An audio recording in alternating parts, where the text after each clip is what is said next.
Good morning, ladies and gentlemen. Good morning to all Bonjour, participants. mesdames et messieurs. Bonjour à tout le monde. Je vous salue à notre conférence virtuelle 2020, les défis de digitalisation, la sécurité cyber et macroéconomique. Je m'appelle Sergei Ramazanov, je représente Deutsche Bank Russia.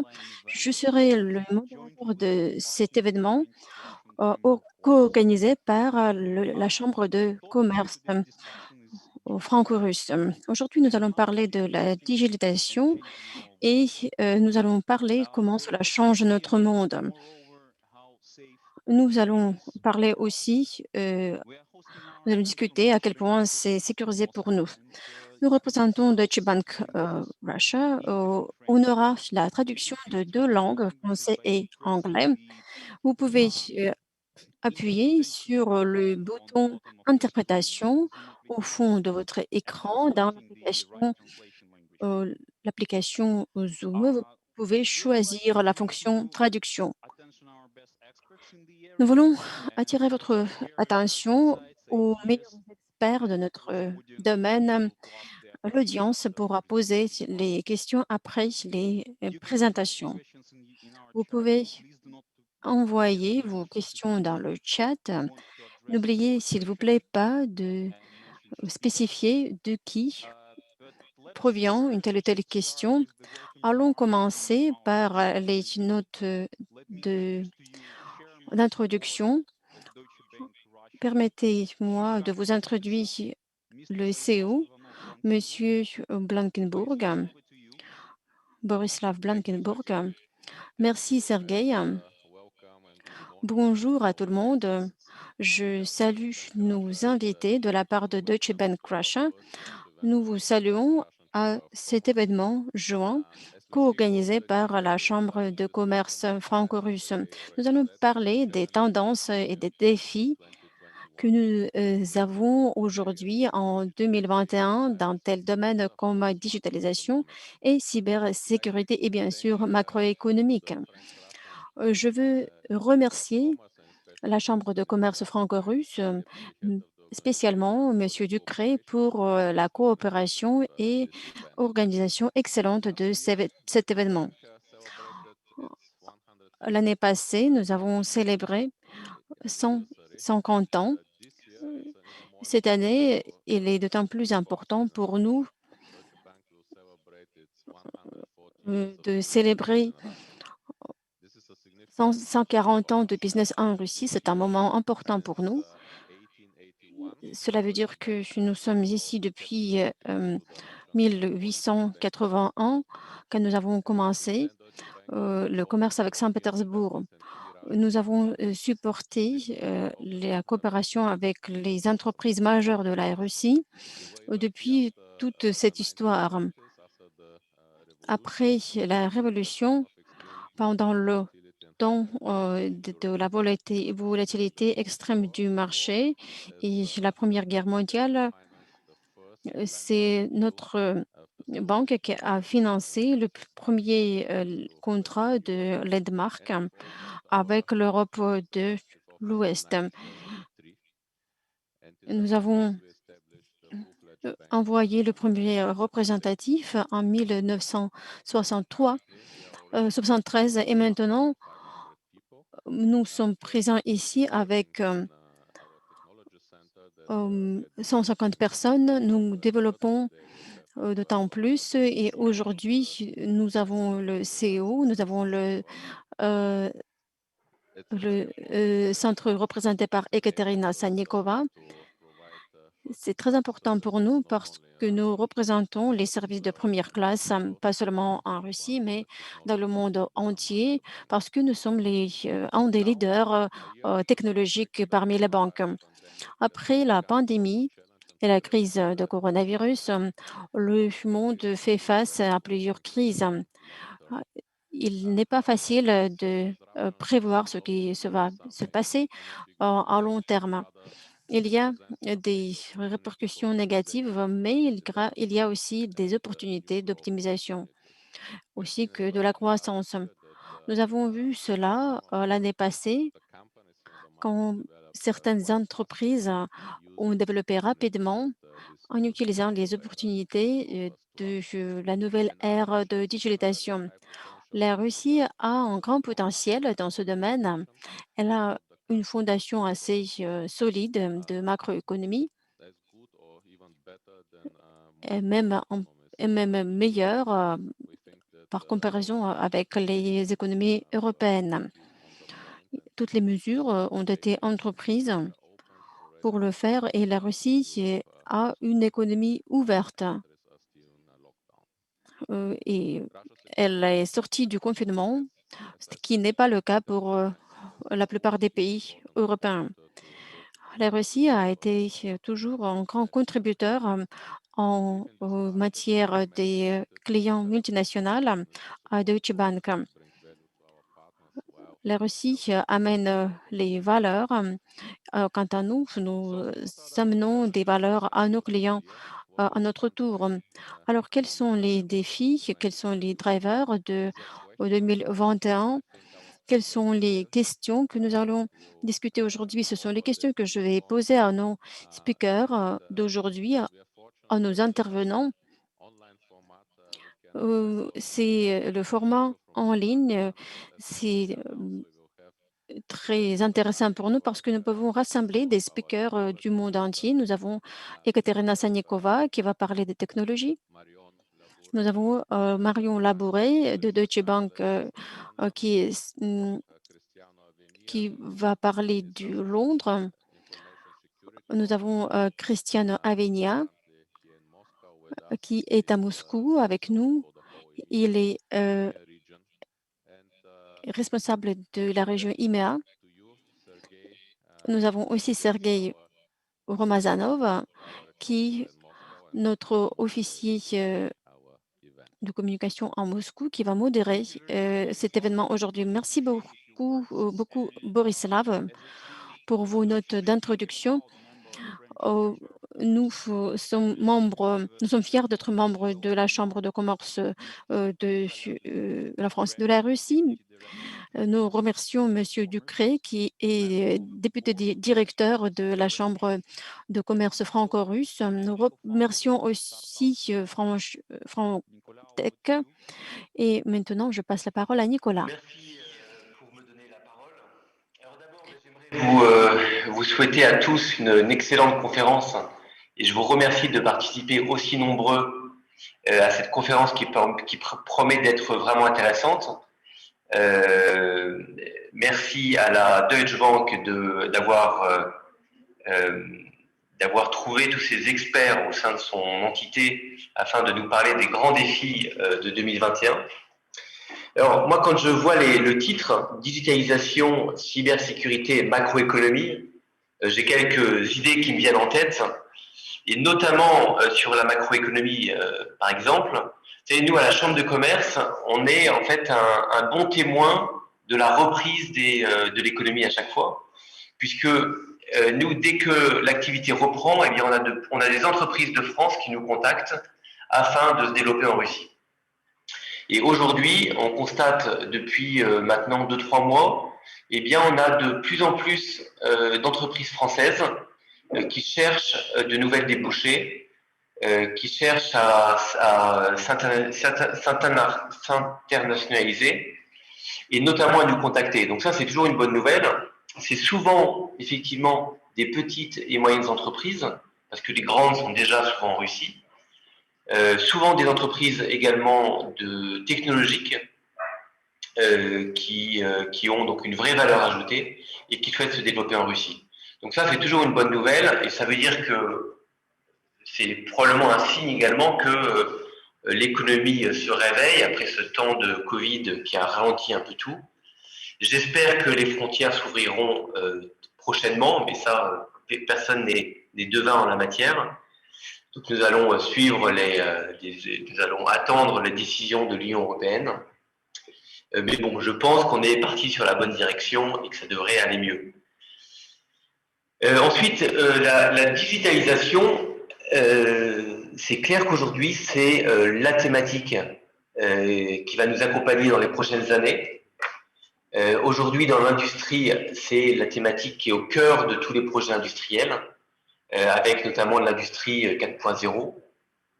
C'est comment, voilà, ça va être la nouvelle transformation de l'industrie. Donc, c'est un sujet qui nous intéresse beaucoup. À la Chambre de commerce, on a un département qui s'appelle Nauka Innov, qui organise notamment beaucoup d'événements autour de cette problématique-là, en mettant en relation des entreprises françaises ou russes, souvent des entreprises de taille plus petite, des petites et moyennes entreprises, avec des grands groupes qui ont des vraies problématiques de transformation digitale. Et là-dessus, il y a encore une autoroute devant nous. Je crois qu'on est en train de découvrir tout ce qui va être fait petit à petit et comment les industries vont se structurer dans ces nouvelles méthodes de travail. Bon, cybersécurité, ça effectivement, on en parle tout le temps. Je crois que la Russie, pour le coup, a des très grosses forces là-dedans. C'est un secteur qui a historiquement été fortement développé par la Russie. De cybersécurité, on arrive aussi facilement à l'intelligence artificielle, qui est un domaine dans lequel, je crois, France et Russie ont une très grosse carte à jouer dans tout ce qui est application industrielle, parce qu'effectivement, l'intelligence artificielle pour les produits de grande consommation, aujourd'hui, la Chine comme les États-Unis ont déjà pris beaucoup d'avance, mais il reste encore beaucoup de choses à faire sur d'autres applications. Donc, tout ça pour vous dire que 2021 va être riche, très certainement. On espère que ça soit le grand redépart, le renouveau pour tous, qu'on puisse de nouveau se rencontrer en présentiel. Alors, les Zooms, c'est excellent, ça permet effectivement de communiquer avec des gens de Londres. Mais si on peut se voir en direct, c'est très bien aussi. Donc, à la Chambre, eh bien, on commence à réorganiser des événements présentiels. Hier soir, on avait notamment un cocktail. Donc voilà, donc on espère vous revoir tous très prochainement, aussi à la Chambre et dans nos événements. En tout cas, bonne conférence. Et puis, n'hésitez pas à poser des questions. Une conférence doit être interactive. Donc, on compte sur la participation de tous. Et n'hésitez pas à envoyer vos questions sur le chat ou à les poser en fin de séance. Mais tout ça, ça va être géré par notre animateur. Voilà, bonne conférence et merci.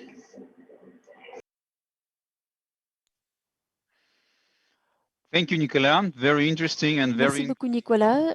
C'était très intéressant et très encourageant d'entendre vos notes d'introduction. Je crois que c'est une bon exemple, surtout de succès des femmes. Comme Borislav a évoqué, Deutsche Bank a beaucoup investi dans le marché russe avec des centres de technologie qui sont importants pour le groupe entier, qui sont basés à Moscou et Saint-Pétersbourg. Ces centres emploient environ 1500 personnes. Ekaterina Sannikova a passé plus de 13 ans dans la banque. Elle a le rôle important de retrouver les technologies de lending. Ekaterina va parler de comment Deutsche Bank rencontre de nouveaux défis du monde digitalisé. Ekaterina, c'est à vous la parole. My name is Katya Sannikova, as Sergey has presented myself. Je m'appelle Ekaterina Sannikova. Je travaille depuis 18 ans dans le Deutsche Bank. Et comme Sergey a dit, ce seront de grands anniversaires cette année. Durant les 20 ans, les derniers 20 ans, nous avons créé des institutions consolidées qui couvrent les technologies d'investissement. Permettez-moi de parler de la digitalisation dans notre banque. Pour le faire, je vais faire marcher ma présentation.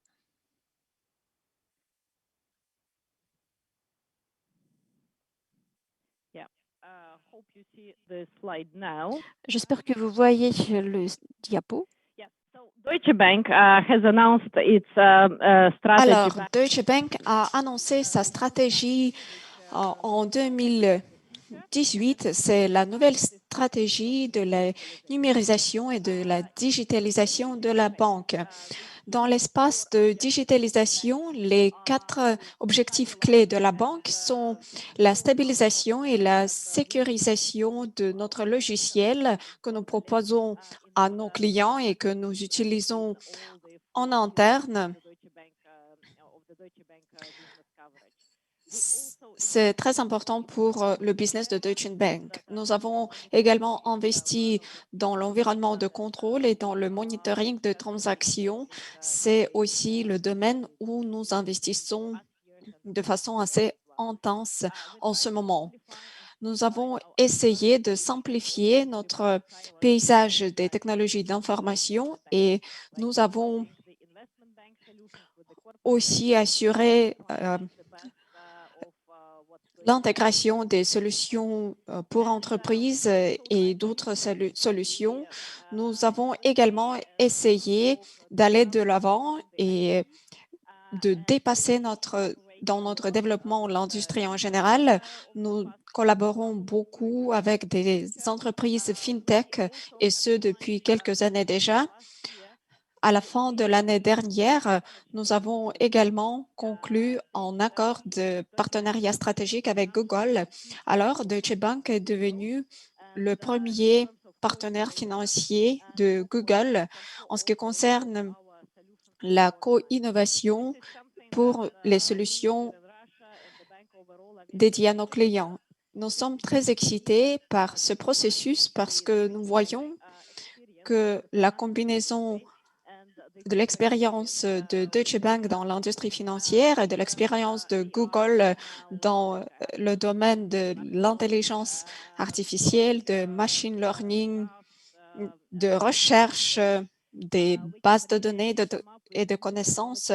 Grâce à cette combinaison d'expériences, nous pouvons développer des solutions vraiment innovantes dans le domaine des transactions, de l'analytique et des données. Donc, c'est notre focus de travail en ce moment. En ce qui concerne le Centre russe de technologie, notre particularité est que notre banque est évidemment globale. Nous avons l'équipe des technologies d'information qui nous soutient, mais la plupart du développement prend place dans des centres technologiques. Nous avons des centres de technologie en Russie, en Inde, en Roumanie et en Caroline du Nord. Le centre de technologie russe est le plus ancien, mais pas le plus grand. C'est le centre indien qui est le plus grand. 90% de nos effectifs travaillent dans le domaine des technologies de banque des entreprises et de banques d'investissement. Notre centre travaille en Russie, à Moscou et à Saint-Pétersbourg. Et nous avons également des partenaires dans le monde entier qui travaillent dans le domaine des applications de gestion,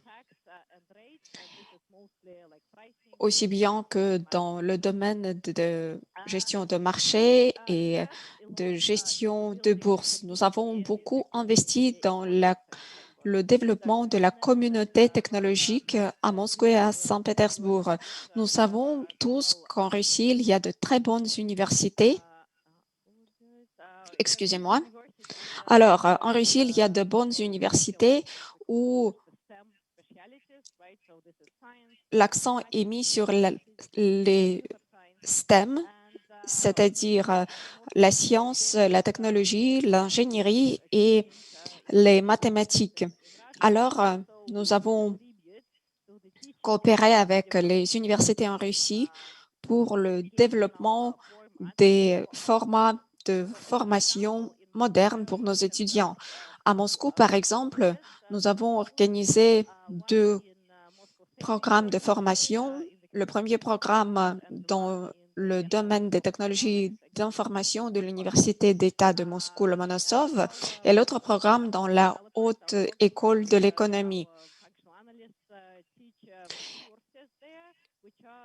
Nos employés enseignent des cours au sein de ces universités, notamment dans le domaine des mathématiques et dans le domaine de l'application des connaissances théoriques dans la vie réelle.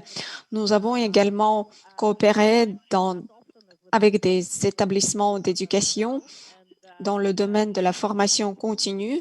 Nous avons aussi invité les écoliers chez nous. Et là, nous avons parlé de la banque et de l'industrie financière en essayant d'attirer les enfants, surtout les filles, à apprendre les disciplines STEM.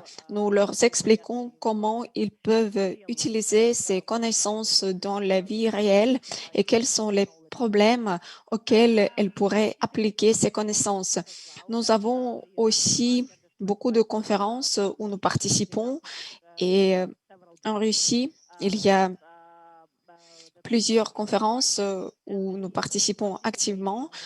Assez souvent, nous participons à des conférences à Moscou, à Saint-Pétersbourg, à Novosibirsk et pendant ces conférences, nous parlons de nos activités dans le domaine de la technologie et d'habitude, nos programmes, nos conférences sont très appréciés par le public et par la communauté des technologies d'information, notamment dans le domaine des banques. Je pense que maintenant, je vais passer la parole à Sergei et je serai heureuse de répondre à vos questions. Thank you, Ekaterina. Merci beaucoup, Ekaterina. Moi, personnellement, j'ai essayé de passer en cours sur FinTech sur YouTube, mais j'ai dû abandonner parce que je n'avais pas le temps, mais définitivement, je vais finaliser ce cours parce que c'est très intéressant. Merci beaucoup. Avant le coronavirus, la plupart des gens pensaient de blockchain, de l'intelligence artificielle, des paiements en temps réel comme des mots en vogue qui n'ont rien à voir avec notre vie quotidienne. Mais maintenant, l'adoption de ces technologies a beaucoup accéléré. Vous pouvez voir les entreprises telles que Tesla et l'Institut Morgan Stanley investissent des milliards dans les actifs numériques. Notre intervenant suivant est le chercheur principal à Deutsche Bank, c'est Dr Marion Labour. Elle va parler des paiements des devises numériques à Deutsche Bank. Par ailleurs, elle fait des cours à l'université Harvard. Moi, personnellement, j'admire toutes les conférences et les rapports de Marion parce qu'elle arrive à expliquer des choses très complexes et sophistiquées d'une façon très simple et compréhensible. Et Marion, je te passe la parole. Merci beaucoup, Sergei, pour cette invitation. Je suis très heureuse d'être avec vous aujourd'hui. Alors, je vais passer à la langue française. Sergei vient de le mentionner, je vais parler en fait des monnaies digitales et qu'est-ce qui se passe sur la sphère internationale. Donc, je vais partager mon écran. Et normalement, vous devez voir mes slides. Est-ce que tout le monde voit mes slides? Oui, d'accord. Alors, voilà. Donc, tout d'abord, quelles sont les formes de monnaie qui se présentent à nous? Donc, en fait, ici, c'est ce qu'on appelle la money flower, la fleur de la monnaie. Et selon la BRI, qui est la Banque des règlements internationaux, la banque des banques, caractérise les différentes sortes de monnaie en utilisant 4 différentes dimensions. Donc la première, c'est qui émet cette monnaie? Est-ce que c'est une banque centrale versus est-ce que c'est une monnaie qui est émise de manière privée, comme par exemple les crypto-monnaies? Comment cette monnaie elle est accessible? Est-ce qu'elle est accessible à tous ou est-ce qu'elle est restreinte? Ensuite, quel est le support? Est-ce qu'il est numérique versus est-ce que c'est un support physique? Physique, évidemment, on pense au billet de banque, mais ça peut aussi bien être numérique, comme un token. Et comment sont faites les transactions? Qui sont les intermédiaires? Est-ce que c'est des transactions peer-to-peer entre les individus ou est-ce que les transactions sont via des banques? Et avec ces 4 catégories à l'esprit, une monnaie numérique de banque centrale est numérique et émise par une banque centrale, bien évidemment. Et il y a beaucoup d'incertitudes qui subsistent quant à savoir si elle devrait être largement accessible pour les transactions de détail et jouer un rôle qui est similaire à celui du cash aujourd'hui, ou plutôt restreint, donc disponible uniquement pour les transactions commerciales qui sont importantes. Donc ici, comme on le voit sur le slide, les crypto-monnaies, donc comme le Bitcoin, comme l'Ether, etc., sont plutôt ici. Quant aux monnaies digitales, les monnaies de banque centrale qui sont digitales, elles peuvent être encore dans plusieurs catégories. Donc, quand on parle de monnaie digitale, c'est une grosse catégorie qui enveloppe aussi bien les crypto-monnaies que les monnaies numériques de banque centrale. Et aujourd'hui, je vais vous parler plus précisément des monnaies numériques de banque centrale. Et on va regarder tout d'abord qu'est-ce qui se passe au niveau du cash. Et ensuite, on verra que le cash comme moyen de paiement est en déclin et que plusieurs banques centrales ont bien déjà avancé et commencé à travailler sur un cash digital. Alors, est-ce qu'on tend vers la disparition du cash ou de l'argent physique? Alors, plusieurs fois, on me pose la question et la réponse que je dirais, c'est clairement non, pas du tout. Non, pas du tout pour plusieurs raisons. La première, c'est, croyez-le ou non, mais les liquidités en circulation ont presque doublé au cours des 20 dernières années. Donc, principalement sous l'essor des billets de banque. Donc, ça, c'est la monnaie qui est en circulation et en pointillé, l'essor des billets de banque où on a la plus grosse dénomination des billets de banque. Et on voit que le cash en circulation a doublé et c'est principalement sous l'essor des grosses coupures de monnaie. Et si on regarde qu'est-ce qui s'est passé plus précisément au cours des derniers mois, si on prend les 3 derniers mois, par exemple précédent mai 2020, on s'aperçoit que l'augmentation des billets en circulation dans la zone euro a atteint un nouveau record absolu et dépasse même l'augmentation des 3 mois qu'on a connus après l'effondrement de Lehman Brothers fin 2008. Et c'est vrai pour la plupart des pays.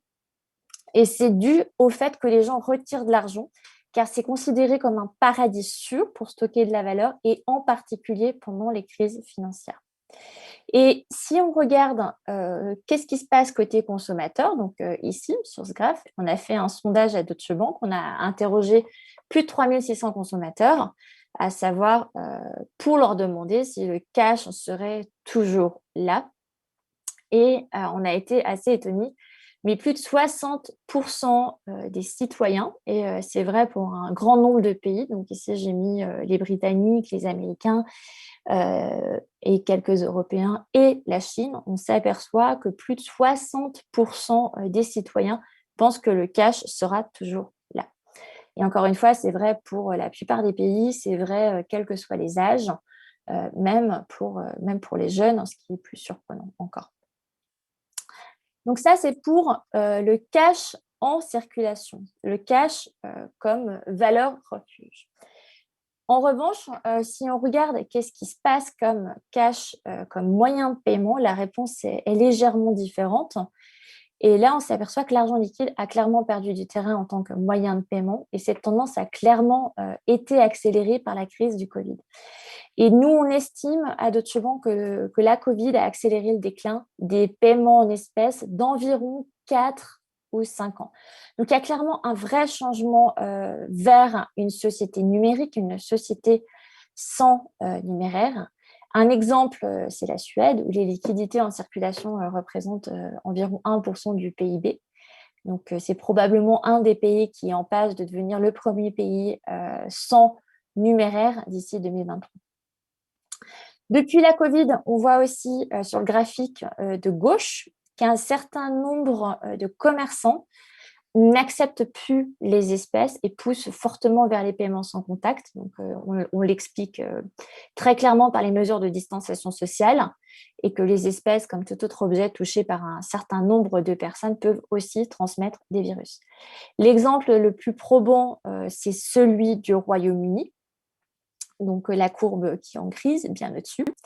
Et ici, on voit que le nombre de vendeurs qui utilisent uniquement des paiements numériques est passé en 6 mois de 8% en février.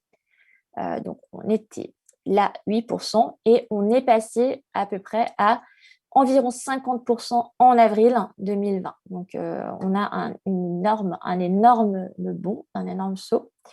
Et autour d'août, on est autour d'un tiers en août, et c'est probablement ce vers quoi on est aussi actuellement. En même temps, on voit aussi une augmentation du commerce électronique, du e-commerce. Il y a de plus en plus de gens qui achètent en ligne. Donc, ça, c'est vraiment flagrant. Donc, on était là, par exemple, on était là on était là au début de la crise, donc en février, mars, et aujourd'hui, on est là, par exemple, tout au bout, et c'est la même chose pour tous les pays. Donc, on voit clairement une énorme hausse du e-commerce, et les plus fortes hausses sont dans les pays anglo-saxons, au Royaume-Uni et aux États-Unis. Donc, on voit qu'on tend à moyen et à long terme vers un déclin du cash comme moyen de paiement qui est probant. Donc, il y avait déjà clairement une tendance structurelle, mais il y a aussi une tendance court terme qui a accéléré énormément les choses. Et ça s'ajoute, cette crise du Covid s'ajoute aussi aux annonces qui ont été faites, par exemple, par Facebook, à l'essor des crypto-monnaies, sur le fait que les banques centrales travaillent de plus en plus sur une alternative au cash, et cette alternative au cash, on l'appelle monnaie numérique de banque centrale. Un petit peu d'histoire, on va commencer par un petit peu d'histoire. Pour resituer probablement les choses dans leur contexte, le concept de monnaie digitale n'est pas nouveau et il ne date pas non plus du Bitcoin. Il date d'environ 30 ans lorsque DigiCash a créé la première monnaie virtuelle mondiale. Elle a fait faillite en 1998, moins de 10 ans après sa création, mais ça date quand même de plus de 30 ans. La première crypto-monnaie, et celle qui est la plus connue, bien évidemment, c'est le Bitcoin. Bitcoin, on ne connaît pas qui est exactement le fondateur, on en connaît beaucoup, donc beaucoup trop probablement pour vraiment savoir qui est cette personne. Elle utilise le pseudonyme Satoshi Nakamoto. Et après le Bitcoin, on a eu aussi de nombreuses crypto-monnaies qui ont été créées, notamment Litecoin, Ripple, Ethereum, Bitcoin Cash, etc. Mais les crypto-monnaies ont dépassé en fait ce point de basculement nécessaire pour devenir à la mode, probablement lorsque, en juin 2019, Facebook a annoncé la création de Libra. Et sachant que Facebook a à peu près 2,7 milliards d'utilisateurs, ce qui correspond à peu près à un tiers de la population mondiale, Libra, ou Diem, qui est sur le point de sortir, a clairement le potentiel de concurrencer les plateformes de paiement en ligne traditionnelles. C'est intéressant, comme vous pouvez le constater sur le graphe ici, les discours et les travaux des banques centrales sur les monnaies numériques étaient quasiment inexistants en 2016. On en parlait très, très peu.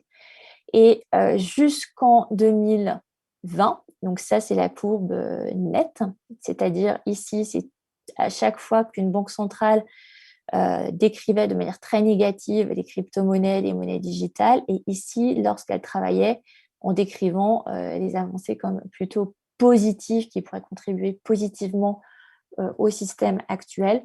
Et on voit que la plupart des banques centrales ont clairement changé d'avis et que jusqu'en 2020, elles décrivaient ces travaux et avaient une opinion assez négative sur les monnaies digitales, et que depuis 2021, depuis 2020 même, mi-2020, elles commencent à avoir une opinion qui est assez positive sur les monnaies numériques, et c'est très très probable qu'elles accélèrent leurs travaux dans cette direction.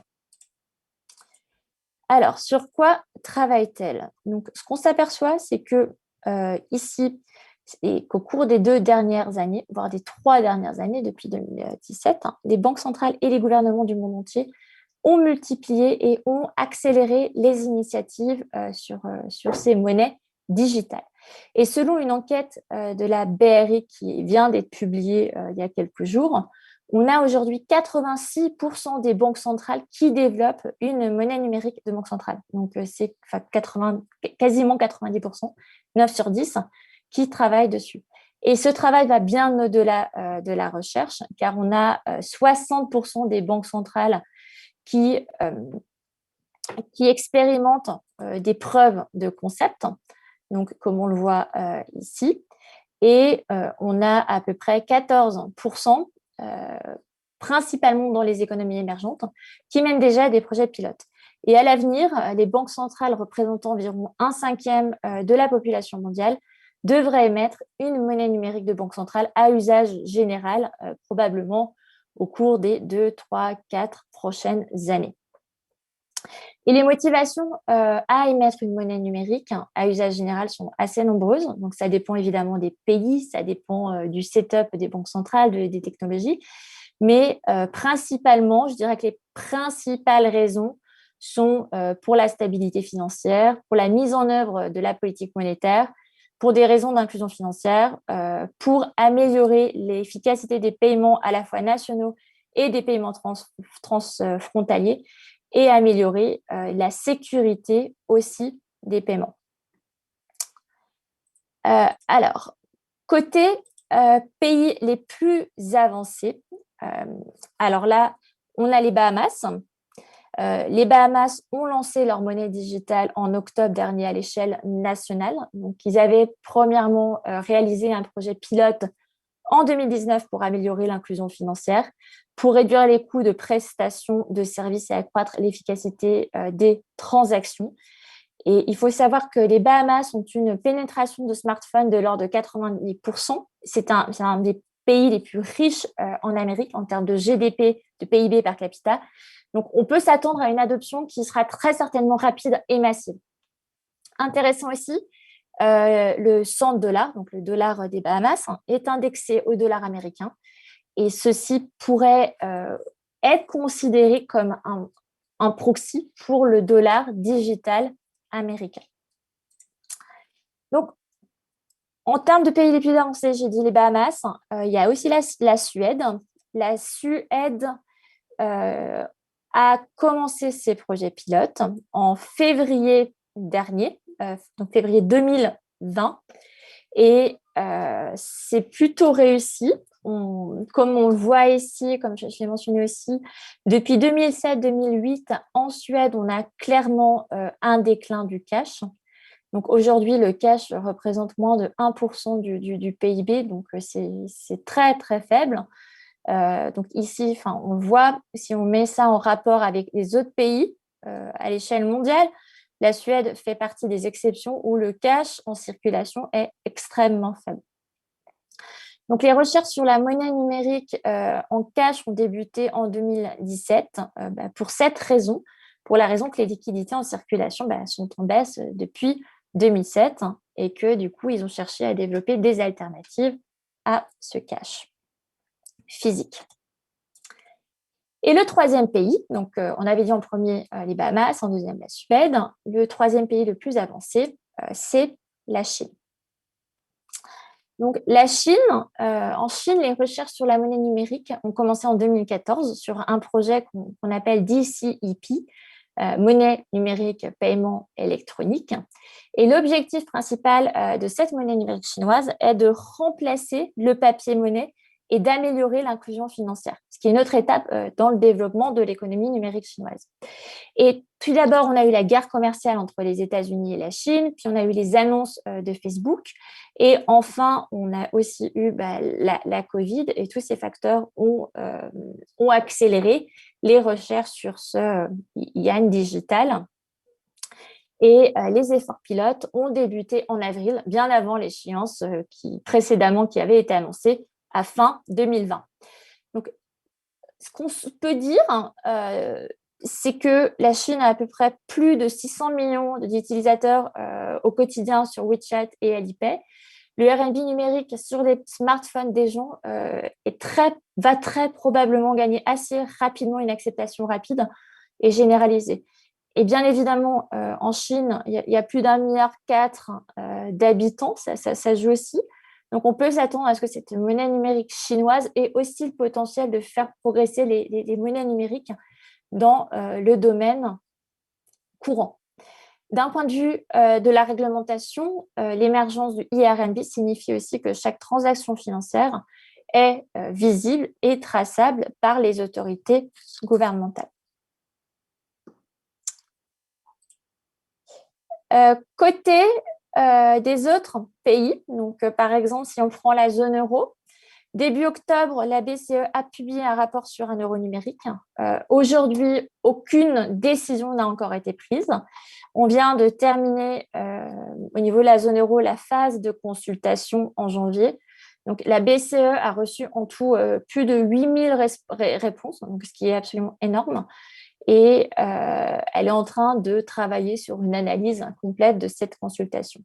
Christine Lagarde fixe dans un maximum de 5 ans en termes de délai de mise en place de l'euro numérique. Donc, c'est très probable que la BCE continue à travailler dessus, même s'il n'y a aucune décision, encore une fois, qui a été prise. Et la BCE a souligné qu'un euro numérique pourrait être essentiel dans plusieurs scénarios si les liquidités diminuaient considérablement, si d'autres méthodes de paiement électronique devenaient indispensables en raison d'événements extrêmes.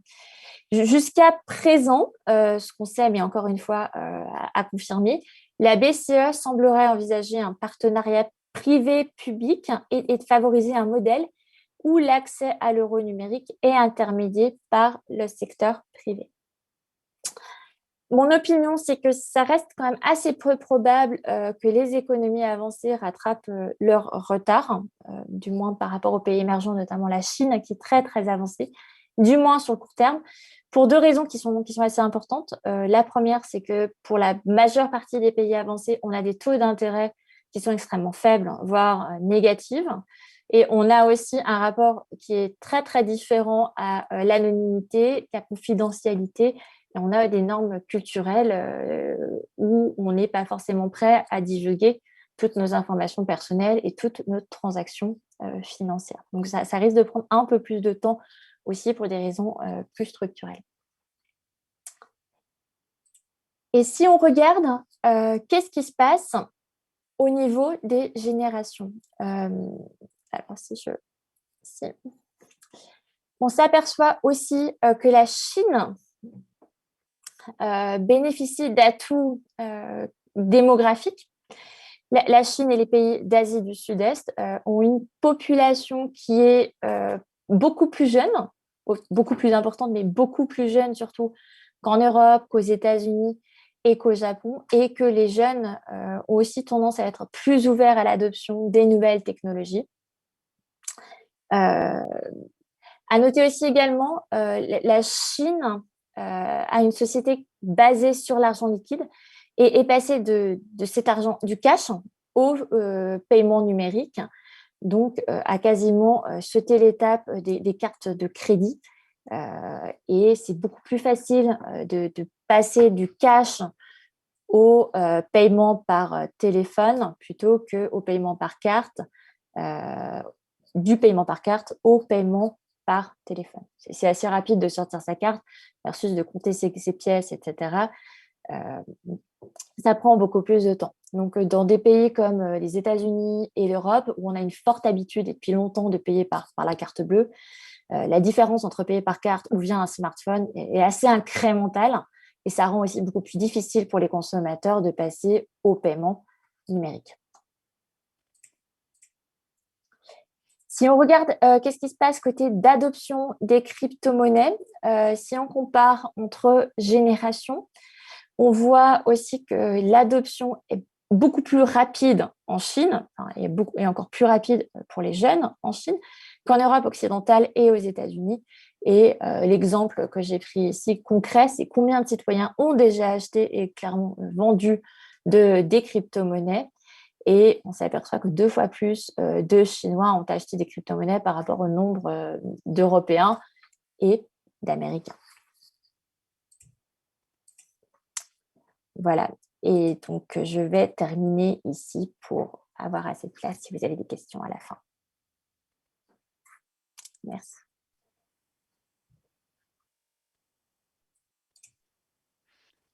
Thank you very much, Marion.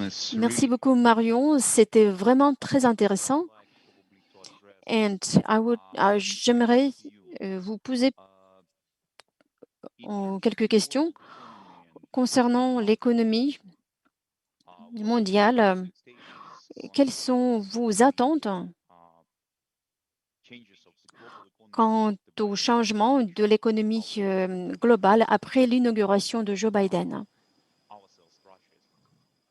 Par exemple, en termes de la Russie. Niveau macroéconomie, nous, notre vue, c'est que Biden, il y a plusieurs focus sur la politique de Biden.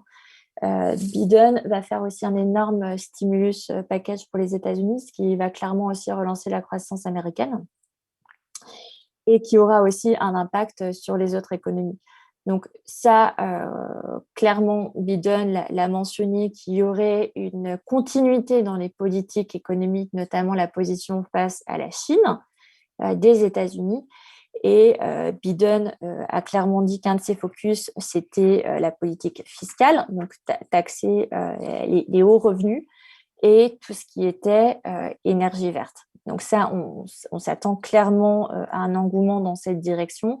Après, concernant tout ce qui est croissance économique, nous, ce qu'on voit, c'est que l'économie sera clairement influencée par les vaccins, à quel point et à quelle vitesse les pays réussissent à sortir de la crise actuelle. Et est-ce qu'on va avoir aussi d'autres variants que les 3 majeurs variants déjà qu'on connaît du Covid? C'est les plus grosses incertitudes. Après, au niveau de la chaîne, au niveau de l'économie mondiale, on voit que la Chine s'en est déjà très bien sortie. La Chine a déjà récupéré son niveau d'avant-crise en milieu d'année dernière. Les États-Unis s'en sortiront assez bien. Ce sera le 2e pays qui récupère. L'Allemagne et ensuite l'Europe, on est encore un petit peu derrière au niveau récupération.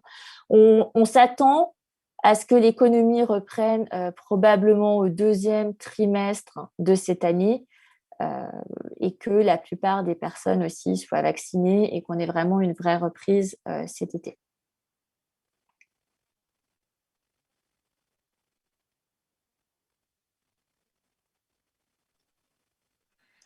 Thank you, Marion. Merci, Marion. Je pense que la Russie a été assez stable dans l'environnement de la 2e vague de la crise liée au coronavirus. Mais quelle est votre opinion? Si vous parlez de l'image plus générale, y a-t-il de l'espoir concernant les vaccins ou devons-nous nous préparer à la 3e vague? C'est assez difficile à répondre. Mon avis, c'est que, je l'espère fortement, qu'on aura un vaccin qui sera assez résilient aux différentes mutations, aux différents variants, qu'on commence aussi à avoir une bonne partie de la population qui commence à être, qui a déjà attrapé la Covid et qui commence à être indemnisée contre le virus. Donc, on devrait s'en sortir et qu'on ne devrait pas forcément avoir un 3e confinement aussi strict qu'on l'a connu. Après, la chance qu'on a, enfin, si c'est une chance, c'est que la période clairement la plus propice au virus, c'est la période hivernale parce que le taux d'humidité dans l'air est clairement assez élevé. Et plus il y a d'humidité, plus il y a de virus, et les virus se développent assez fortement, alors que quand on a un air qui est assez sec et où il fait plus chaud, les virus ont tendance à finalement à se développer beaucoup moins. Donc non, on ne voit pas de 3e confinement après avril, au moins jusqu'à septembre-octobre. Et c'est très probable que d'ici là, il y ait une grosse partie de la population qui soit vaccinée et j'espère qu'on n'aura pas de 3e confinement. En tout cas, c'est notre vue actuelle. Thank you, Marion. I hope so. Merci Marion, c'est aussi mon espoir. Mais je voudrais quand même poser cette question assez ennuyeuse. Je pense que je ne suis pas la première personne à poser cette question, mais quelles sont vos attentes? Est-ce qu'il faut attendre une croissance économique et si oui, quand? Si nous considérons l'économie globale. De l'économie mondiale, nous, on s'attend clairement à un rebond au fin du deuxième trimestre 2021 de cette année. Et on l'espère qu'effectivement, on aura un vrai rebond au deuxième trimestre. Et ça correspond à peu près à l'ensemble des économies qui vont diminuer, si ce n'est complètement enlever les restrictions.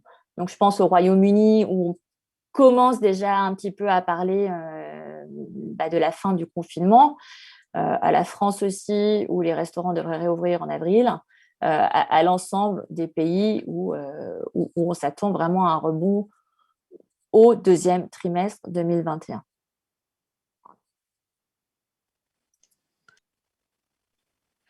Thank you, Marion. Merci Marion. Notre sujet dernier, mais aussi très important, c'est la cybersécurité. Et nous voyons l'augmentation et le développement de l'e-commerce lié au coronavirus, ce qui pose aussi certains défis dans le domaine de la cybersécurité. L'année dernière, la communauté business a vu même les grandes entreprises qui ont devenu la cible des criminels sur Internet. Et ce n'est pas suffisant d'être grand pour se sentir en sécurité. On peut toujours devenir le cible des hackers. Les entreprises, même si elles sont grandes, ne sont pas protégées plus. Alors, je voudrais vous présenter M. Cristiano Avenia, responsable de la sécurité des systèmes d'information de Deutsche Bank de la région EMEA. Cristiano a travaillé dans le domaine de cybersécurité à partir de l'université et c'est le focus de sa carrière professionnelle. Et moi, personnellement, je suis très content qu'il soit basé à Moscou parce que c'est grâce à lui que nous pourrons nous sentir en sécurité maintenant. Cristiano, je vous donne la parole. Bonjour à tout le monde et merci beaucoup, Sergei, et merci de m'avoir invité à cette discussion. C'était très intéressant d'écouter les présentations de Katia et de Marion parce que cela nous montre quelle est la direction dans laquelle notre monde est en train d'aller. Si nous considérons la sécurité de l'information et la cybersécurité, je peux en parler pendant des heures et des heures parce qu'il y a plein de choses dont nous pouvons discuter là-dessus et il y a plein de choses qui prennent place là-dessus. Mais vous avez maintenant mentionné qu'il y a des grandes entreprises multinationales qui ont été attaquées et dans la plupart des cas, c'était lié aux facteurs humains, c'est-à-dire aux effectifs de l'entreprise. C'est toujours le maillot de la chaîne le plus faible. Alors, je ne vais pas parler des antivirus et des firewalls aujourd'hui. Je voudrais plutôt parler des scénarios qui peuvent impacter directement les utilisateurs.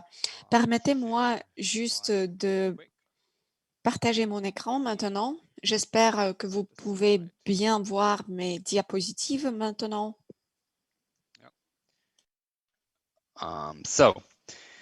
Alors, avant tout, je voudrais vous faire un tour d'horizon de menaces dans le domaine de cybersécurité et ensuite, je vais parler des attaques qui nous ont impactés en tant qu'utilisateurs. Ensuite, je vais parler des choses les plus importantes que nous faisons en tant qu'entreprise et que vous pouvez aussi faire pour vous protéger. Alors, je commence par les menaces dans le domaine de la cybersécurité. Je pense que vous êtes tous familiers avec les façon dont les entreprises peuvent être attaquées, les données peuvent être volées, etc. Et nous voyons que ce genre de choses prend place assez souvent, en fait de plus en plus souvent. C'est lié au nombre de tendances dans le monde d'Internet. Depuis quelques années, nous voyons déjà qu'il y a des attaques qui sont sponsorisées par les États. De plus, les criminels s'organisent pour mieux gérer les données qu'ils volent. Et une autre tendance que nous observons maintenant, c'est le développement des technologies, de la vitesse, et les attaques deviennent plus automatisées. Ils sont aussi notamment gérés par le machine learning et l'intelligence artificielle. De plus, nous voyons de plus en plus de matériel qui peut être acheté à des prix réduits et qui peut être utilisé en tant que service également. En ce qui concerne les temps de la COVID, nous voyons qu'un grand nombre de criminels utilisent les peurs des gens aussi bien que les mots et les notions en vogue pour mener leurs attaques. Mais il y a une chose qui n'a pas changé quand même. Ce sont les risques auxquels nous faisons face en tant qu'entreprise. D'un côté, il y a des risques externes que j'ai déjà mentionnés. Il peut s'agir de la crime organisée ou des attaques soutenues par les États. Il peut y avoir des étudiants ou des activistes qui font les attaques, mais de l'autre côté, il y a des risques internes qui sont liés aux effectifs des entreprises. Donc, c'est juste le facteur humain, l'erreur. Il y a aussi des scénarios intentionnels. Par exemple, quelqu'un est déçu par les activités de l'entreprise et veut faire quelque chose contre l'entreprise. Alors, ce sont toujours nos vecteurs principaux. D'un côté, il y a des risques internes et de l'autre côté, il y a des risques externes. Qu'est-ce que cela veut dire exactement? Je vous propose de considérer quelques attaques et quelques scénarios d'attaque.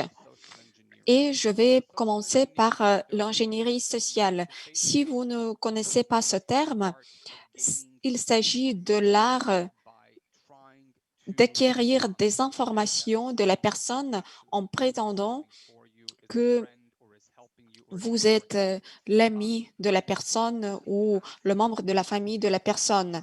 Ce qui est intéressant, c'est que dans le passé, les gens ont été attaqués par email ou par téléphone, mais maintenant, il y a tellement de données qui sont disponibles que les criminels peuvent juste aller sur Facebook ou sur Instagram et voir qui vous êtes, ce que vous faites et déjà obtenir des informations personnelles sur vous.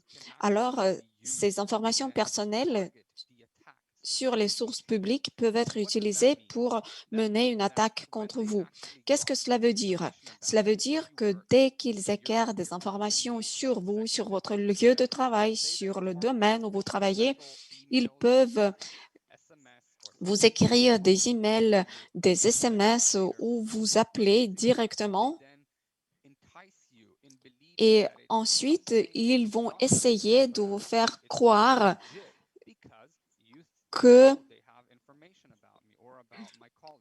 qu'ils ne sont pas des criminels parce qu'ils disposent des informations sur vous, sur vos collègues, sur votre lieu de travail, etc.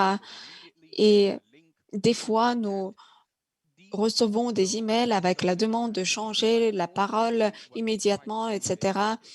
Ce que ces gens essaient de faire, ils essaient d'exercer une pression sur vous, de vous faire divulguer certaines informations sur vous-même, sur votre entreprise. Et souvent, les gens, s'ils sont stressés, s'ils ne sont pas assez attentifs, ils peuvent juste cliquer sur ce lien ou juste fournir ces informations. Alors, pour vous donner l'exemple de cette attaque dans le monde réel. Il y a le scénario suivant, quand le criminel contacte l'entreprise et ensuite utilise l'ingénierie sociale et les données des réseaux sociaux, par exemple, et le criminel essaie de changer, par exemple, le compte bancaire d'un fournisseur et cela peut être fait par téléphone, par email, etc. Cela ne fonctionne pas toujours, mais imaginez, même si ça marche une fois sur 10, c'est très difficile pour le fournisseur de comprendre que quelque chose ne va pas. Et ensuite, le fournisseur réalise que l'argent n'arrive pas sur son compte et il contacte l'entreprise et c'est juste à ce moment-là qu'on comprend qu'il y a eu une fraude. Luring people C'est pour montrer que ces gens-là ont des possibilités de faire de la façon que cela paraît légitime. Et ça peut être difficile, ça peut paraître difficile, mais quand même, les cas se multiplient.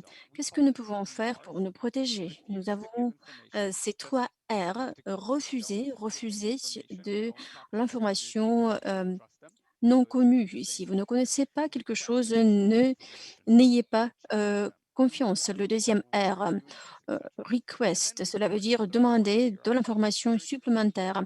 Et le troisième R, c'est report ou reporter, cela veut dire communiquer des cas imprécis ou inclairs aux suspects. Je crois que vous connaissez ces procédures, vous en avez entendu sûrement, mais qu'est-ce que je peux vous raconter? Ce ne sont pas seulement les emails qui sont en danger. Il y a de différents avantages qui viennent depuis des SMS, des sites où vous allez quand vous pensez que c'est légitime, même des fois ce n'est pas légitime. Et vous pouvez cliquer, vous pouvez télécharger des fichiers, etc. Et dans ce cas-là, cela peut être hum, dangereux. Cela s'appelle email phishing ou même des spear phishing. Cela veut dire ce sont les liens des collections de données que j'ai évoquées précédemment. Cela peut être targeté, cela peut contenir les détails sur le travail que vous faites, votre nom, etc. Et des fois, ça paraît très transparent, mais je peux dire que les attaqueurs deviennent de plus en plus éduqués et il faut être très vigilant. Par exemple, ils peuvent faire des erreurs dans les emails, etc. Quand vous le voyez, dites-le immédiatement à la banque. En plus, ces malfaiteurs font la pression pour que vous agissiez plus rapidement. Des fois, vous pouvez voir que l'URL n'est pas pareil ce qu'il représente, mais quelque chose de différent. Dans ce cas-là, il faut être très vigilant d'une manière permanente. Il faut toujours être en garde, toujours vérifier, toujours être sceptique. Donc, dans ce cas-là, il faut vraiment avoir au niveau spécifique de scepticisme, de ne pas avoir confiance à tout le monde. Tout d'abord, il faut avoir une dose normale de méconfiance.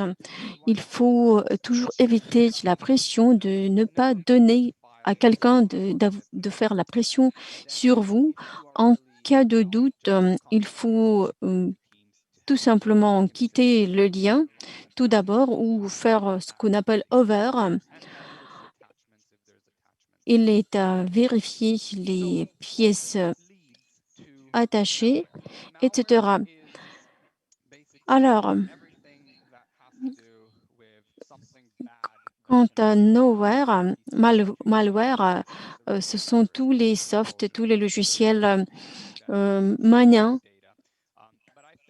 qui peuvent voler vos données. Je crois qu'une des pires choses que nous avons vues les dernières années, c'était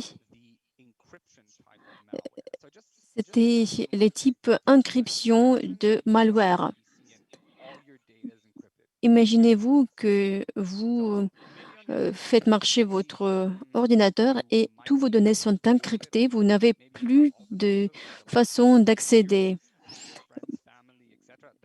Par exemple, vous n'avez pas d'accès à des photos de votre famille, etc.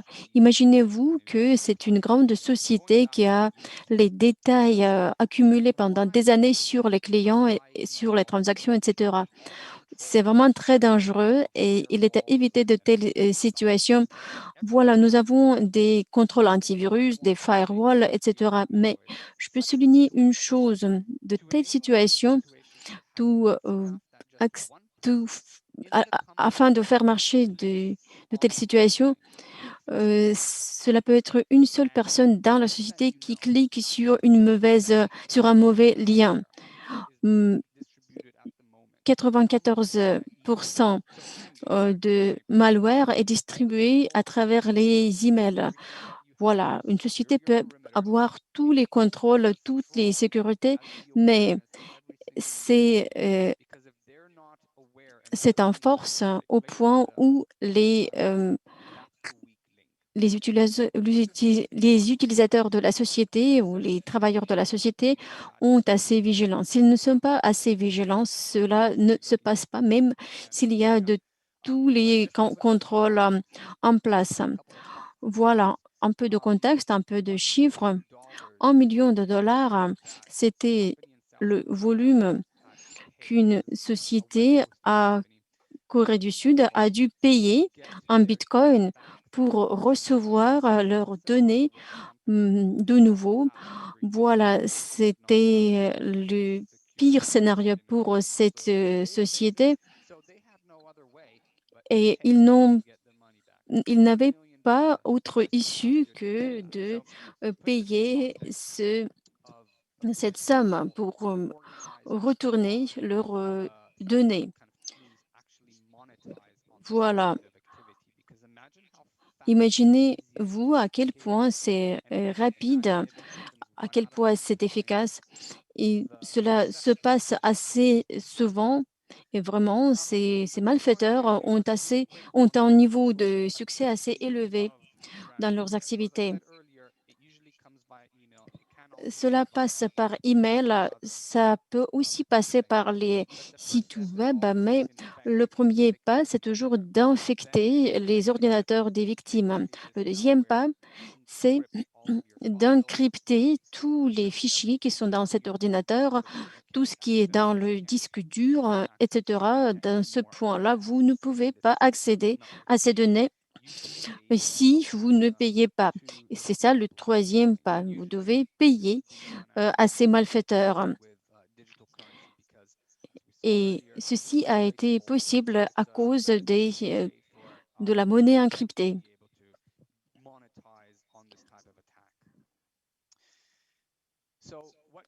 Alors, qu'est-ce que nous pouvons faire à ce point-là?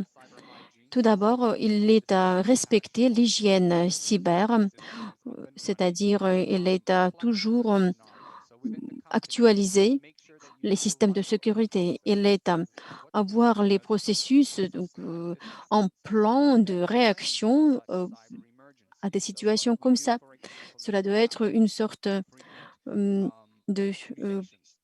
plan de simulation, c'est-à-dire nous devons simuler, nous devons savoir ce que nous allons faire dans un tel ou tel scénario pour être préparés à de telles situations, s'il se passe.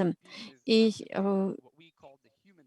un pas très important, c'est ce que nous appelons human firewall ou la sécurité humaine, heu, le mur de sécurité humain, c'est-à-dire, c'est la vigilance du personnel par rapport à tous ces pas que j'ai évoqués.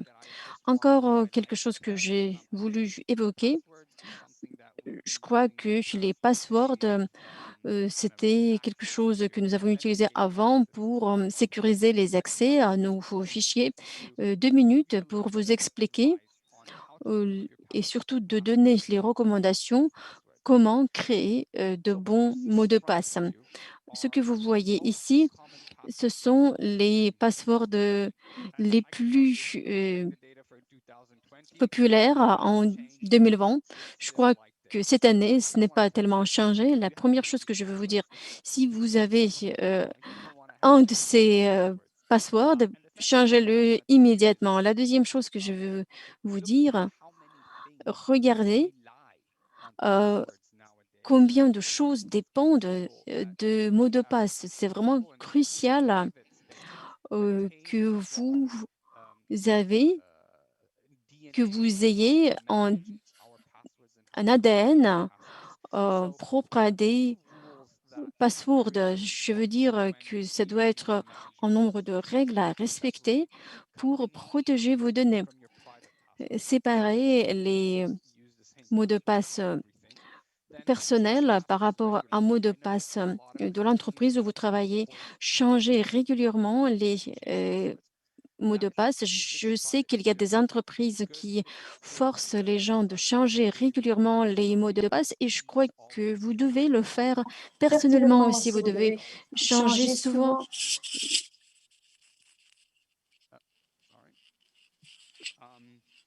Vous devez normalement changer souvent les mots de passe. Ne partagez pas les mots de passe avec les autres, ce qui est très important. Et surtout ne les présentez jamais. Une autre chose que je veux évoquer, quand cela concerne vos données personnelles, c'est très important de suivre ces recommandations et s'il vous plaît, adopter de telles mesures le plus rapidement possible parce que c'est vraiment important. Revenant à ce que je viens d'évoquer, plusieurs domaines dépendent fortement des mots de passe. Il y a des agents qui sont capables de corréler les données pour retrouver où un utilisateur utilise le même euh, mot de passe. Donc, c'est très facile de le faire pour les malfaiteurs. Donc, séparez vos mots de passe et évitez d'utiliser le même mot de passe pour de différents ressources ou sites. Une idée, c'est de créer un bon mot de passe. Pensez d'une phrase qui est facile à mémoriser pour vous et créer un acronyme. Vous voyez un acronyme ici qui veut dire j'aime boire du café à 8 heures. Voilà comment cela est présenté dans une forme encryptée. Vous pouvez créer des mots de passe plus complexes et plus longs. Plus c'est long, plus c'est sécurisé. Mon dernier point que je veux évoquer, mettez tout en perspective quant à la perte d'informations. Alors, il y a plusieurs façons à violer les données. Voilà, c'est un exemple de British Airways. Ils ont stocké les données de 380 000 clients et ils ont dû faire des compensations financières à tous ces clients. Ce que je veux dire, c'est que la violation de données, ce n'est pas quelque chose d'extrême. C'est très facile à faire. Cela devient réglementé, cela devient traduit à la monnaie et déjà les entreprises ont des pertes quant aux compensations, c'est-à-dire que nous devons être très vigilants au niveau personnel aussi qu'au niveau professionnel. Voilà, ce sont les boules qui représente des données qui ont été volées. Vous voyez aussi les nombres de données qui ont été volées. Regardez surtout sur ce qui se passe aujourd'hui. Ce sont des centaines de millions de données de records qui ont été volés sur Facebook, sur Oxidata, etc. Voilà, c'est vraiment énorme. Donc, il est à mémoriser pas seulement l'impact de toutes ces activités, mais surtout la facilité, comment cela se fait. Surtout, cela doit créer une vigilance chez vous sur comment protéger vos données personnelles. Je sais que nous voulons encore avoir une séance questions-réponses, alors je vais parler très rapidement de mon dernier point. Là, vous voyez un certain tour d'horizon des mesures opérationnelles visant à protéger les informations et la sécurité des informations. La chose la plus importante, c'est l'introduction de l'équipe de cybersécurité. C'est très important de s'assurer que vous avez une équipe dédiée à la sécurité des données. Ensuite, il faut assurer des contrôles de sécurité très sévères, très stricts, c'est-à-dire créer des processus et des politiques décrivant ce qui est permis et ce qui n'est pas permis.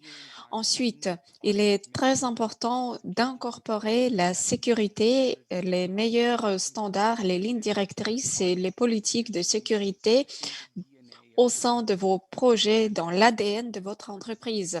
Ensuite, la participation est aussi un facteur très important. La participation veut dire que l'industrie où votre entreprise fonctionne doit échanger des informations concernant la cybersécurité. Vous devez être en contact avec d'autres entreprises du domaine pour ensemble assurer la protection de vos données. Parce que si quelqu'un a été attaqué, cela peut vouloir dire que vous allez être attaqué aussi. Et le dernier point, c'est l'information. Il faut que les gens soient conscients de ces risques, que tout le monde dans l'entreprise en soit conscient. Pour que tout le monde comprenne quels sont les risques liés au cliquer sur un lien qui peut être douteux. C'est souvent un clic qui nous sépare de l'attaque. Maintenant, Sergei, je vous redonne la parole pour des questions éventuelles. Merci beaucoup, Cristiano. C'était vraiment une présentation très intéressante et très utile. Je propose maintenant de passer à la séance questions-réponses. Je vais essayer de répondre à toutes les questions que vous avez envoyées. Nous avons maintenant 100 participants à peu près, pas 100 questions, mais je propose de commencer par Ekaterina Sannikova.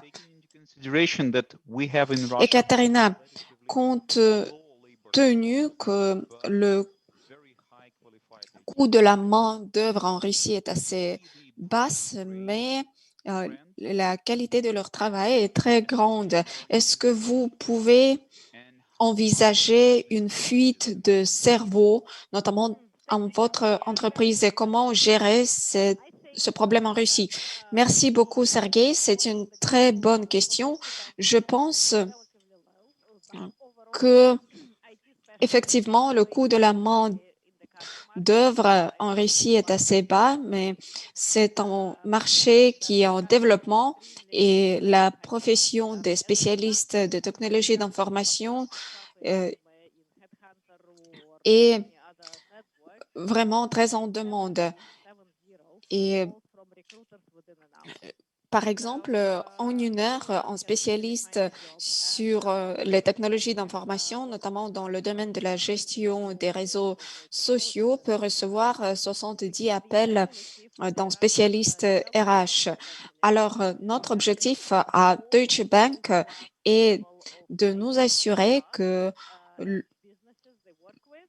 le niveau de nos équipes des technologies d'information et le niveau compétitif au niveau mondial et que leurs tâches soient aussi compétitives, que leur salaire soit compétitif pour que les gens puissent travailler tranquillement en Russie sans aspirer à quitter la Russie et aller travailler ailleurs. C'est ce qui motive moi-même et mes collègues. Bien sûr, il y a des gens qui ont envie d'avoir de l'expérience à l'étranger et pour ce genre de personnes, nous proposons des options de travail à l'international, mais ces gens ne sont pas très nombreux. En général, nous leur offrons toutes les possibilités de développement en Russie.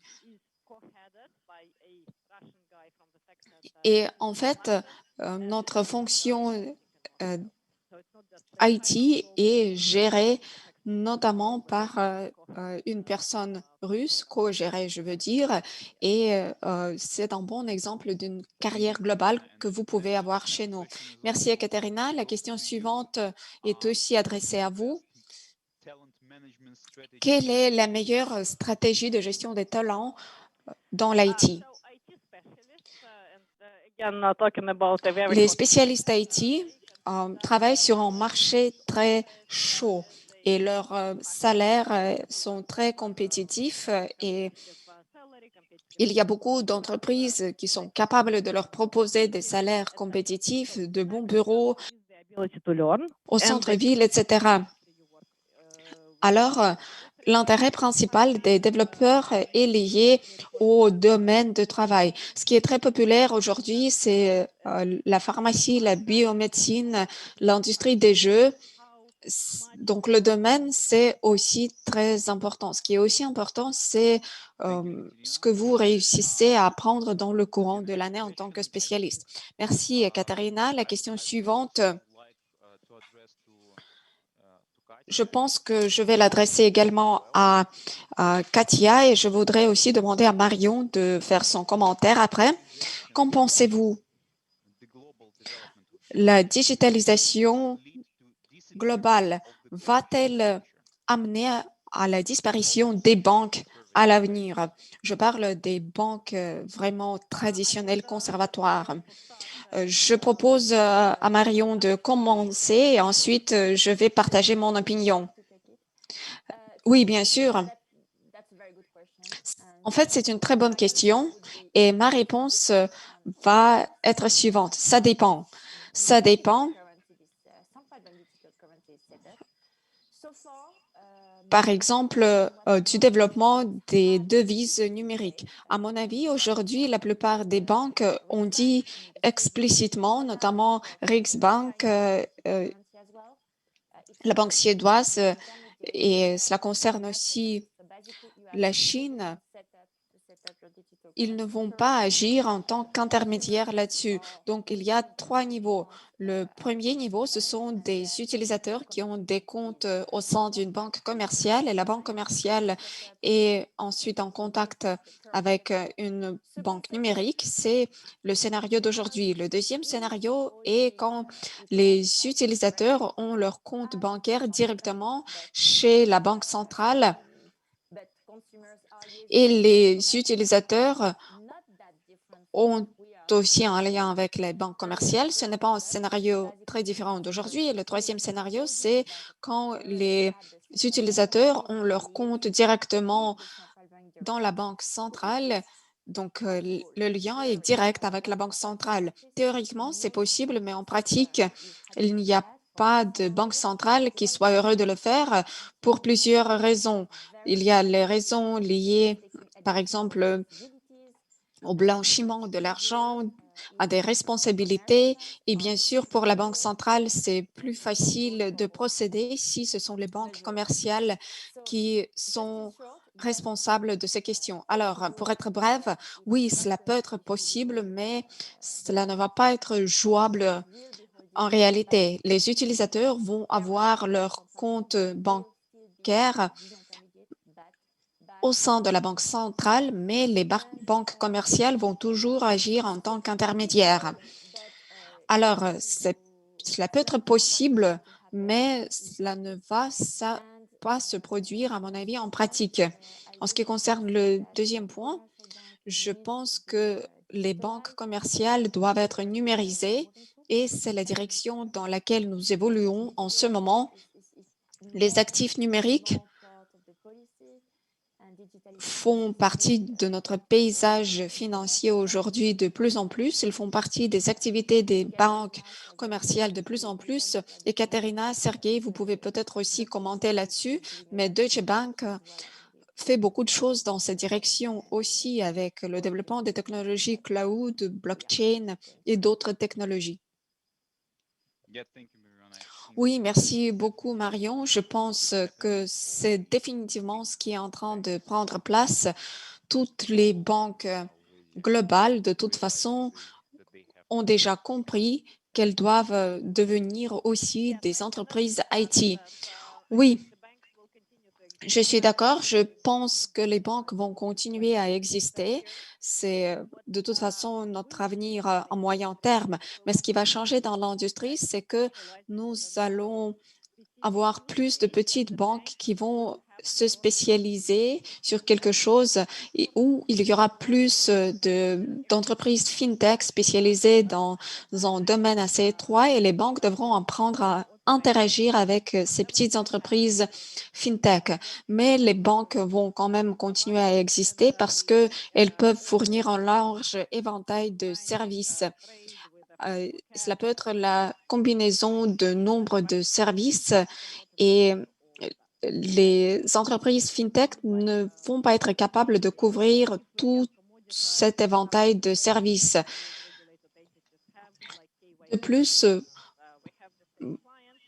nous allons observer la situation où chaque banque a son propre processus de KYC et à un moment donné, les banques centrales pourront peut-être centraliser ce genre de service.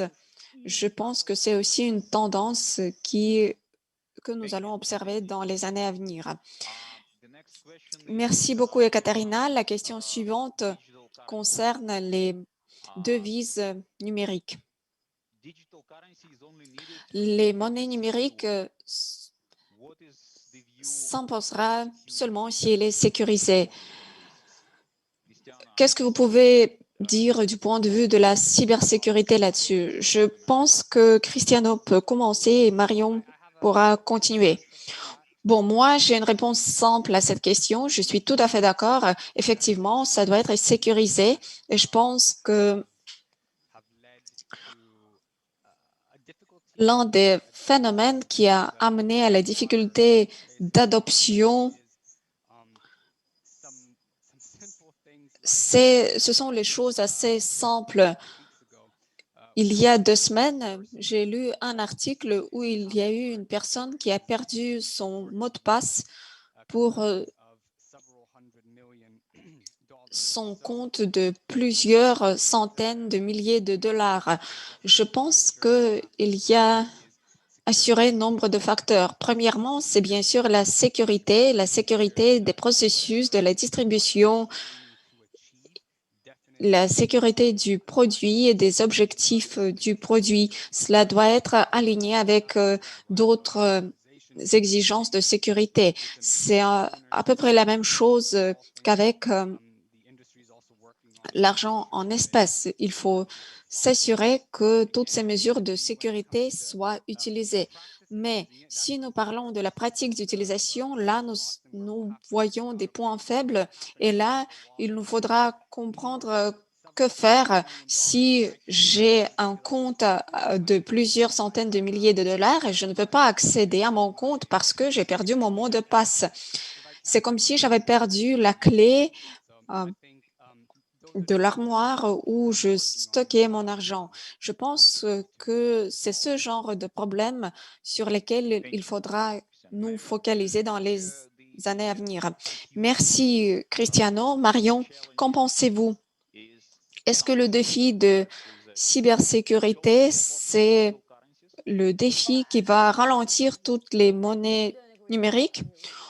En fait, oui, je suis d'accord avec ce que Cristiano vient de dire et à mon avis, c'est l'un des problèmes qui est en train de ralentir l'industrie. 86% des banques centrales investissent du temps et des ressources pour les projets de monnaie numérique, mais quand même, ils n'ont pas encore abouti à... Et il y a beaucoup de pays européens et la Chine qui investissent beaucoup dans ce genre de processus. Et il a déjà été mentionné que cela ne va pas être possible d'utiliser seulement la technologie blockchain pour plusieurs raisons, parce que c'est une technologie nouvelle et ils ne sont pas assez sûrs par rapport à cette technologie. C'est une nouvelle technologie pour eux et c'est l'un des défis des plus importants pour eux. Et il y a par exemple la Banque centrale européenne, la Banque centrale de la Chine qui ont dit que c'est peu probable qu'ils vont utiliser la technologie blockchain.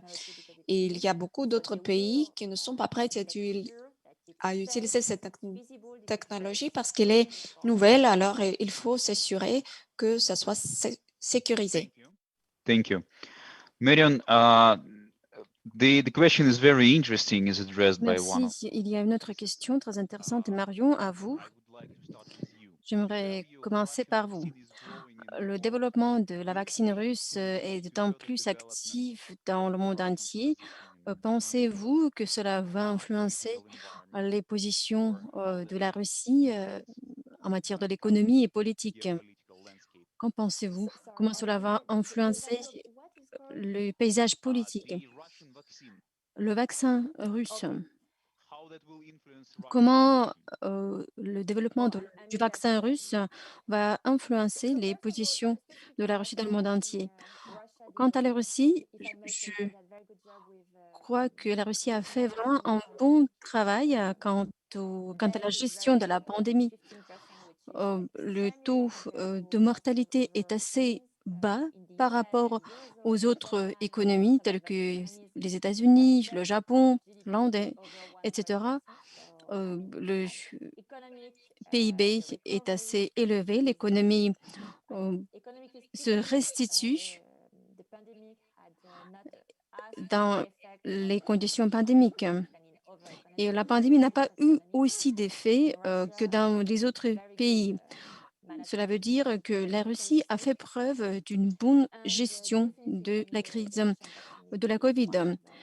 C'est vrai que le vaccin russe, c'est quelque chose de puissant. Cela paraît assez sécurisé, cela paraît un bon vaccin, assez fiable. Beaucoup de Russes ont commencé à se vacciner contre la COVID, ce qui va accélérer la reconvalescence de la Russie. Voilà ce que je peux dire. Merci beaucoup. The next one is, La question suivante est à Cristiano. thank you very much for understanding Merci the term beaucoup human pour firewall. avoir expliqué le concept de Human Firewall. Est-ce qu'il y a des scénarios spécifiques concernant le phishing en Allemagne, en Russie et dans d'autres pays? J'aimerais assumer qu'il y a un terme spécifique ou un groupe spécifique d'après lequel nous pouvons voir des types très élaborés des emails phishing dans de différents pays. Ceci est aussi basé sur les événements qui se passent aujourd'hui et des buzzwords qui se développent aujourd'hui dans plusieurs pays européens. Il y a des emails phishing qui sont plus targetés aujourd'hui, qui ont qui ont spécifié à ce que les institutions publiques cherchent maintenant, etc. C'est-à-dire que c'est plus facile d'accéder à un site en question à la base de ce que les gouvernements courants font maintenant. C'est vrai que c'est un secteur très dynamique, très très changeant. Il y a une vraie infrastructure pour cela. Tout est fait pour ces processus deviennent de plus en plus intelligents pour attaquer plus effectivement et pour utiliser de tels mots-clés que nous avons évoqués. Nous avons vu des scénarios assez spécifiques quand quelques jours après, un gouvernement a fait une communication sur un vaccin ou sur un test, etc. Donc, quelques jours avant, il y avait des emails targetés avec les liens vers les entreprises qui avaient les mêmes noms. Voilà, c'était très efficace. Il y avait plusieurs activités organisées de cette façon. Merci Cristiano. Une autre question à vous. Pensez-vous que les banques russes sont mieux protégées contre de tels risques que les banques internationales? Qu'en pensez-vous? C'est une très bonne question et franchement parlant, je peux seulement dire que je parle sur ce que je vois et ce que je connais. La cybersécurité, c'est que vous ne savez pas ce que vous ne savez pas. Je ne peux pas le dire si je ne le sais pas. J'aimerais le dire. J'ai eu l'honneur de visiter certaines banques russes et j'ai vu des choses qui m'ont beaucoup impressionné. J'ai vu les mesures qu'ils ont entrepris pour se protéger contre les crimes financiers et des transactions frauduleuses. Les banques internationales, d'après les interactions que j'ai eues, sont bien protégées contre les menaces que j'ai évoquées. Il y a de bons contrôles, mais il faut que tout le monde comprend que c'est ce que nous appelons catch-up game, c'est-à-dire que les attaqueurs sont toujours en quête de quelque chose de nouveau, sont toujours en quête de vulnérabilité. Ils sont très vigilants par rapport à cela et ils sont toujours prêts à retrouver des meilleures solutions pour faire passer leurs initiatives. Voilà, je crois que les deux côtés font un bon travail. Je veux dire, les banques internationales et les banques russes entreprennent des mesures les plus élaborées pour se protéger. Merci beaucoup, Cristiano. Je crois que c'est la dernière question dans notre liste. C'est plutôt à Marion, mais les autres peuvent bien sûr commenter s'ils veulent. L'adoption de la crypto-monnaie, comment elle va influencer les régulations des gouvernements concernant les mesures après Covid?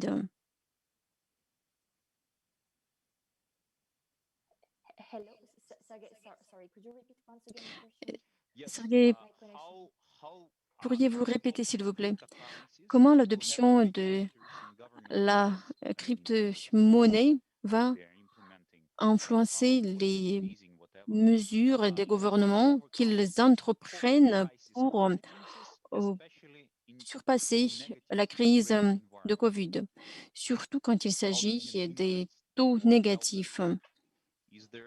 Comment cela va influencer ou aider les gouvernements? Je crois que cette question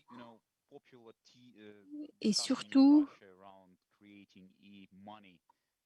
orientée sur la discussion de e-rouble, du rouble électronique.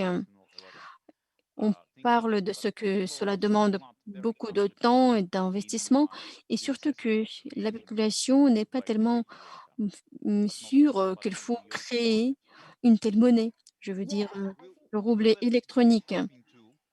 Est-ce que est-ce que de telles monnaies auraient pu aider à surpasser les répercussions de la COVID. Voilà ce que je peux dire, ce que les monnaies électroniques ont quand même des taux d'intérêt négatifs.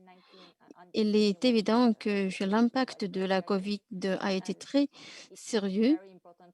Il est très important de relancer l'économie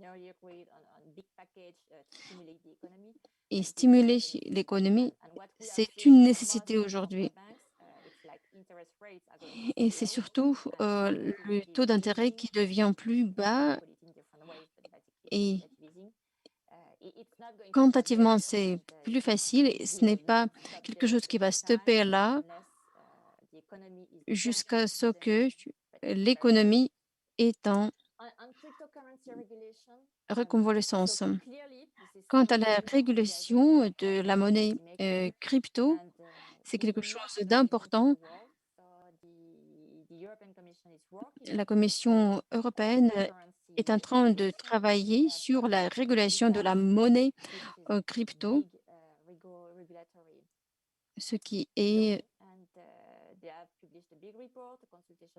surtout important dans le contexte de consultations publiques qui ont été entamées sur ce sujet.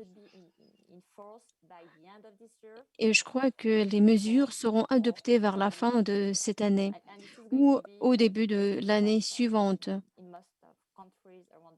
En tout cas, les régulations finalement seront adoptées dans la plupart des pays. Et c'est vrai qu'il y a déjà un set de régulation qui est en train d'être préparé. À mon avis, c'est nécessaire pour le monde contemporain parce que la plupart d'entreprises qui n'utilisent pas de crypto-monnaie parce que c'est très volatile et ce n'est pas stable, etc. Mais c'est surtout important dans le cadre réglementaire parce qu'ils doivent être sûrs comment gérer de telles monnaies. On a besoin d'une telle réglementation et elle est en train d'être préparée. Ce sera bien pour tout le monde et je crois que cela favorisera ce que crypto-monnaie deviendra mainstream.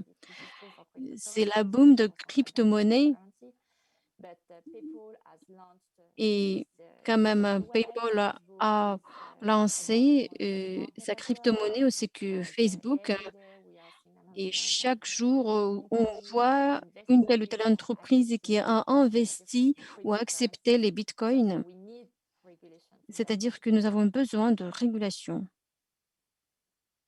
Voilà. Merci beaucoup, Marion. Voilà, je crois que nous avons épuisé notre agenda. Merci beaucoup d'avoir participé à cette conférence. Merci énormément pour vos présentations. Nous espérons vous revoir durant notre événement suivant. On espère fort que ce sera en personne. On veut voir des personnes réelles. Portez-vous bien. Ayez